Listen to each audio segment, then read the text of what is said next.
My topic given to me today is avoiding unnecessary interactions with the tobacco industry. So the key word here is unnecessary. We all know that the guidelines for the implementation of the Article 5.3 recommends to establish measures to limit interactions with the tobacco industry and ensure the transparency of those interactions that occur. So the key word here is limit. So when we say limit interactions, you have to avoid unnecessary interactions with them. And the measures which are usually prescribed to be taken by the parties, not limited by these, but some of them, while conducting necessary interaction with the tobacco industry, are avoiding the creation of any perception of a real or a potential partnership or cooperation with them. Then the industry, when you interact with them, they should not feel that they have been given a perception of a real or a potential partnership or cooperation with them. And we interact only when and to the extent which is strictly necessary, and ensure that such interactions are conducted transparently. And whenever possible, the interactions should be conducted in public, for example, through public hearings, public notice of interactions, or the disclosure of the records of such interactions to the public. We would like to go and give you some examples of some of the country experiences worldwide, which has been compiled by the WHO Knowledge Hub on Article 5.3 in Bangkok. We want to share with you the first experience of the Uganda. The Uganda government ensures that it is the duty of the government to verify transparency in the interactions of government with the tobacco industry. And they also have the Uganda Government Tobacco Control Act in 2015, which echoes with the ethos of the WHO FCTC Article 5.3. Thereby, the act, was very effective in such a way that, when you do something effective, we all know in the tobacco community that you usually pass what is known as a scream test. So the act, along with these components, were challenged in the court of law by the British American Tobacco. That shows that this particular act, and particularly the Article 5.3, has been pinching to the tobacco industry. But the Uganda government fought strategically and convinced at the highest level, even to the level of the Prime Minister, and were successful. So this is a very good example of of a country which any other country who is interested in implementing 5.3 strictly can also go into the details of the Uganda experience. And let's go to the Philippines. Very interesting about Philippines is, like for countries, like many countries, we also have what is known as a code of conduct of a civil servant. If you are working in a government office, you have been given a conduct in such a way that you have to follow the rules and regulations which are laid down there. So similarly, the joint memorandum circular, what is known as JMC, was issued by the Philippines Civil Service Commission and the Department of Health. So what you can notice here is it is not just the Department of Health issuing an order, it is the Philippines Civil Service Commission. So the Philippine government has gone a step ahead beyond the Department of Health and gone to the civil service, which controls the overall cadre of people working in the different government offices of the country. So consistent with the Anti-Graft and the Corrupt Practices Act of the Philippines, which would happen there in the Civil Service Commission and the WHO FCTC, this JMC requires all public officials to reject any interaction with the tobacco industry unless strictly necessary for its regulation, supervision, and control, and also make all necessary interactions public and transparent.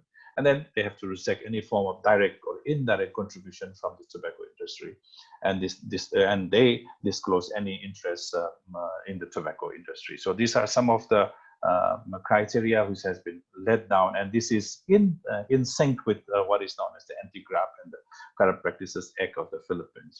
And this is a very good practice, I presume, because any civil servant would have been aware of the Anti-Graft and the Corrupt Practices Act. So if you come up with some of these principles, particularly for FCTC, it is nothing alien to them. So they will all can understand, and then they can comprehend, and they will also try to follow the laid down practices. And once you do this, you do not just stop at issuing a piece of paper with the rules, but they also monitor the violations and the provisions for administrative proceedings for any of the violations observed by any of the government servant, and thereby they have what is known as a code of conduct. And the JMC has created awareness about tobacco industry interference and the obligations of the non-health department. One more important component is creating awareness. You have to be aware how the tobacco industry has been working over the years, how the tobacco industry has been deceiving people and playing with all the tactics throughout history. So if this is aware, then the acceptance among the civil servants is also very, very good usually. So the Department of Health also set up an inter-agency committee on Article 5.3 to facilitate implementation of the JMC. So it is composed of very high level officials that ensures that when you have these people at high level, the government agencies will have the obligations to to own the guidelines which has been issued by the country. So this I see as a very good example of the Philippines experience, which many countries in the world can adopt. In the EU, we have the European Ombudsman as a body which is particularly keen to ensure strict compliance with the overall ethical framework that applies to the EU officials, and this includes transparency, then the declaration of the conflict of interest, and revolving doors and accountability, and maintaining a dialogue with the stakeholder. In complying with the Article 5.3 of the Convention and its implementing guidelines, the Ombudsman has thus decided to proactively publish online some of these activities, such as any planned meetings of herself, members of her cabinet and her staff with representatives of the tobacco industry. So any planned meeting you have to proactively publish, so it is known to the public, and the list of participants of such meetings. So any person who is interested in knowing who would be attending the meetings can also easily know it if it is published online. And the minutes drawn up after a meeting has been taken place to maintain transparency, and an open dialogue with the stakeholders is also made public. So the Ombudsman and her staff will only interact with the tobacco industry personnel who have featured in the Transparency Register, which is jointly set up by the Commissions and the European Parliament. So these are some of the steps which the EU has taken up to ensure that it limits the interactions, unnecessary interactions of with the tobacco industry. Let's go down to Australia. The public is usually informed of any meeting, interaction with the tobacco industry by making an announcement on the website of the Australian Department of Health. For example, if there is a consultation in relation to plain packaging measures, it was notified in the website.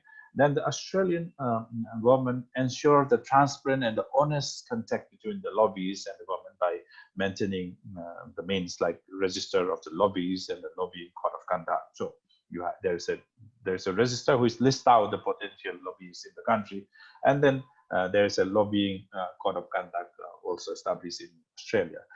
So we now know that by this practice, the lobbyists from certain tobacco companies would already be registered there, so they will not dare to come up and do unnecessary interaction with the government officers.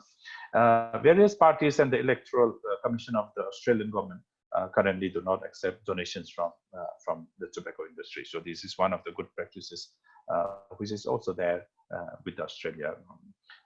Going to the neighboring country of New Zealand, in implementing Article 5.3, the New Zealand Ministry of Health states that it is required to observe complete transparency in its dealings with the tobacco industry. And since about 2011, the Ministry of the New Zealand government has maintained a publicly available online register of annual tobacco returns filed by the tobacco manufacturers and importers, and the meetings of the tobacco with the tobacco industry. The details such as the dates, who attended, and what were the topics discussed are also made available, and no incentives, privileges, or benefits or preferential tax exemptions are granted to the tobacco industry. So this is some of the best practices of which we observe in New Zealand. In India, in my country, in view of the increasing tobacco industry interference at the sub-national level, many of the states, which we also call provinces in some countries of the world, they have taken up the leadership and developed their own policies and set up committees for implementations of the Article 5.3. So till now, about 14 states or the provinces have guidelines for city level officials. In addition, an official letter from the additional secretary, who is almost the second in command of the bureaucracy in the ministry, has already written to all the chief secretaries advising the states not to engage or partner with one of the fronts of the tobacco industry, what is known, we all know about the Foundation for a Smoke-Free World. We particularly wrote to the states not to partner with the Foundation for a Smoke-Free World, and official letters were also sent to various stakeholder ministries in compliance with 5.3. And we also can cite an example of a tobacco industry funded event in USA, which was alerted by the Knowledge Hub, and then we intervened at the appropriate level, and we assured that none of the government officials attended and spoke to such kinds of meetings, which is funded by the industry. So, friends, in brief, when we want to do Article 5.3, we really need to have a high level of advocacy to increase the awareness of tobacco control. We should be knowing why we are doing tobacco control and why we are against the tobacco industry. Unless you know it and you believe in it, and then you commit yourself to tobacco control, knowing very well that it kills millions of people in the world and millions of people in your own country. And every step that you do for tobacco control translates into saving lives, and avoiding many preventable diseases. And on the other hand, if you do not do that, and if you connive with the tobacco industry, you actually take into the act of the tobacco industry by killing people and by causing diseases. This kind of awareness, and rather I would say conviction inside all of us who are doing tobacco control, is really required to do any component of tobacco control, particularly Article 5.3. And we also need to ensure high level of commitment for tobacco control from all of us. Then it becomes, and life becomes, I would say, it's easy, because you don't have the conflict within yourself. If you don't have the conflict within yourself, you can tell it to other people that they should not have the conflict within themselves again. It is not possible with all sometimes, so we need to create deterrence with code of conduct and monitoring mechanism, which we have discussed in the last few minutes. Interactions sometimes leads to familiarity. That is why a single meeting, may be utilized by the industry to tarnish your image. So you can imagine a photo being taken secretly by somebody while meeting the industry, and that if that photo goes viral, even if you had no intention of meeting or talking anything which would benefit the tobacco industry, that unnecessary interaction with tobacco industry can be very damaging for our own career. So necessity needs to be defined by the definition which is agreed upon by all of us in the department, not necessarily the health department. My necessity of meeting anybody, including the tobacco industry, should be equal to everyone's. My necessity, your necessity, his necessity may not be different.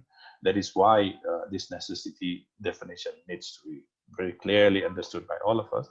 And the transparency clause itself, to some extent will deter to the attempt by the industry to penetrate you. If you have the code of conduct open, if you have the let down procedures for meeting tobacco industry open to all of you, then that particular measure itself will deter the tobacco industry from trying to have unnecessary interactions with you.